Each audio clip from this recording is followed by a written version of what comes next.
നല്ല നെയ്മത്തി കിട്ടിയിട്ടുണ്ട്. നമുക്കൊരു മീൻകറി വെച്ചാലോ? ഇതുപോലെ ആവശ്യമുള്ള സാധനങ്ങളെല്ലാം എടുത്തു വെക്കുക. ഒരു ചട്ടി വെച്ച് വെളിച്ചെണ്ണ ഒഴിക്കുക. വെളിച്ചെണ്ണ ചൂടാകുമ്പോൾ 1/2 സ്പൂൺ ഉലുവയും അല്പം കടുകും നന്നായി പൊട്ടിക്കുക. അതിലേക്ക് വെളുത്തുള്ളി ചേർക്കുക. വെളുത്തുള്ളി അല്പം മൂത്തതിനു ശേഷം ചെറുതായി അരിഞ്ഞു വച്ചിരിക്കുന്ന ഇഞ്ചി, പച്ചമുളക്, കറിവേപ്പില എന്നിവ ചേർക്കുക. ഒരു ചെറിയ ചുമന്നുള്ളി അരിഞ്ഞതുകൂടെ ഞങ്ങൾ മത്തിക്കറിക്ക് ചേർക്കാറുണ്ട്. ഇവ എല്ലാം കൂടി അല്പനേരം നന്നായി വഴറ്റുക.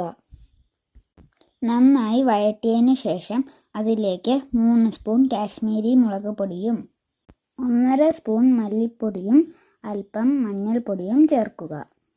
എല്ലാം കൂടി നന്നായി ഇളക്കി യോജിപ്പിച്ച ശേഷം അതിലേക്ക് ആവശ്യത്തിന് ഉപ്പും ചേർത്ത് നന്നായി ഇളക്കി മൂപ്പിക്കുക. പൊടികളുടെ പച്ചമണം മാറിയതിനു ശേഷം ആവശ്യത്തിന് വെള്ളമൊഴിച്ച് ഇളക്കുക. അതിലേക്ക് കഴുകി വൃത്തിയാക്കി വെച്ചിരിക്കുന്ന 4-5 കഷ്ണം തോട്ടുപുളിയും ചേർത്ത് നന്നായി തിളപ്പിക്കുക. നന്നായി തിള വന്ന ശേഷം കഴുകി വൃത്തിയാക്കി വെച്ചിരിക്കുന്ന മീൻ അതിലേക്ക് നമുക്ക് ചേർക്കാം.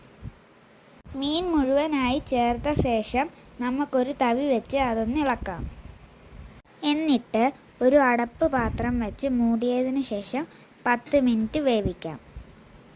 അതിനിടയ്ക്ക് അടപ്പ് പാത്രം മാറ്റി അല്പം ഉലുവാപ്പൊടിയും ചേർത്ത്, അത് ഞങ്ങൾക്ക് വീഡിയോയിൽ കിട്ടിയില്ല, ചട്ടി ഒന്ന് വട്ടം ചുറ്റിച്ച് ചെറിയ തീയിൽ വീണ്ടും അടച്ചു വെക്കാം.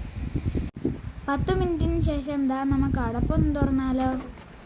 വാവ്, അടിപൊളി മീൻകറി റെഡി. നല്ല